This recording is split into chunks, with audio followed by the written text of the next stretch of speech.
আসসালামু আলাইকুম। সুপ্রিয় 18তম নিবন্ধন পরীক্ষার্থীবৃন্দ, আমরা অলরেডি 1 থেকে 8 নাম্বার ইউনিট আলোচনা করেছি, যাতে 329 কোড রয়েছে সামাজিক বিজ্ঞান অনুষদ 7 সাবজেক্ট এবং 10 ইউনিট ভিত্তিক। 10টা ইউনিটের মধ্যে আমরা অলরেডি 8টা ইউনিটের সাজেশন দিয়েছি। আজ আমরা নবম এবং দশম ইউনিটের সাজেশন দেব। এই সাজেশনগুলো ফলো করে আপনারা প্রিপারেশন নিন, অল্প সময়ে প্রস্তুতি নিতে পারবেন এবং যেহেতু অল্প কয়েকদিনের পরীক্ষা রয়েছে, এই সাজেশনগুলো দেখেন। আপনারা যদি এর মধ্যে কোনো প্রশ্ন বাদ পড়া থাকে, সে প্রশ্নগুলো সিলেক্ট করে পড়া শুরু করে দিন। নবম এবং দশম ইউনিট আর সাজেশনের যেহেতু আমরা উত্তর দিচ্ছি না, যাদের উত্তর সহ পিডিএফ লাগবে তারা হোয়াটসঅ্যাপে এই নাম্বারে যোগাযোগ করতে পারেন। এই নাম্বারে যোগাযোগ করতে পারেন, স্বল্প সময়ে যাতে প্রস্তুতি নিতে পারেন। আমরা স্বল্প মূল্যে আপনাদের সাজেশনের উত্তর সহ দেওয়ার চেষ্টা করব। সো চলুন আমরা নবম এবং দশম ইউনিটের গুরুত্বপূর্ণ প্রশ্নগুলো দেখে নিই এখন যাতে। ভূগোলের প্রধান শাখাগুলো কি কি? ভূগোলের বিষয়বস্তু আলোচনা করো। ভূগোলের সংজ্ঞা দাও।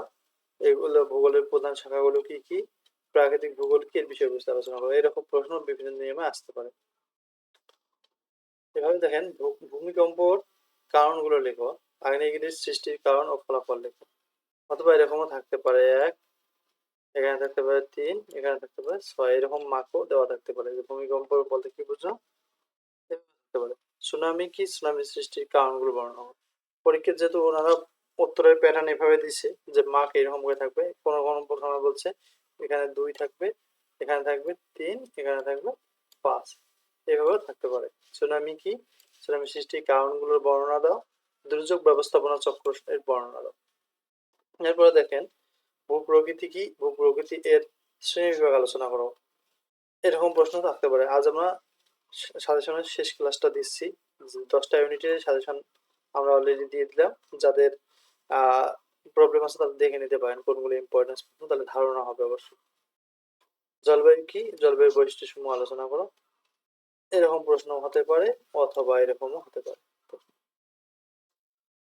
খনিজ সম্পদের বর্ণনা দাও। খনিজ সম্পদের গুরুত্ব বর্ণনা করো। খনিজ সম্পদ বলতে কি বুঝো? খনিজ সম্পদের বর্ণনা দাও, গুরুত্ব।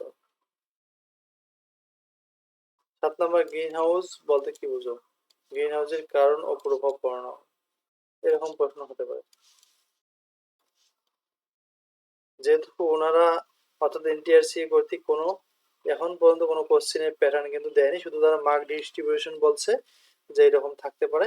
এই মার্কের উপর ভিত্তি করে আমরা যেমন এরকম করে মার্ক বলছে 2, 4, 4 এরকম হতে পারে, অথবা 2, 3, 5 এরকমও হতে পারে। এই মার্কের উপর ডিস্ট্রিবিউশন করে আমরা কোশ্চেনগুলো পার্ট করেছি, কিন্তু কোশ্চেনগুলো একত্র আলাদাভাবে আসতে পারে। দুর্যোগ বলতে কি বুঝো?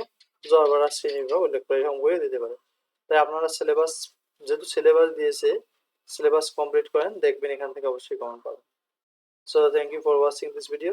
যদি এই চ্যানেলে নতুন হয়ে থাকেন প্লিজ সাবস্ক্রাইব করবেন পরবর্তী বিভিন্ন গুরুত্বপূর্ণ তথ্য পেতে, এবং সামনে ভাইপা ও 19তম নিবন্ধনের বিভিন্ন মডেল টেস্ট সম্পর্কে জানতে। Thank you for watching this video. See you in other video.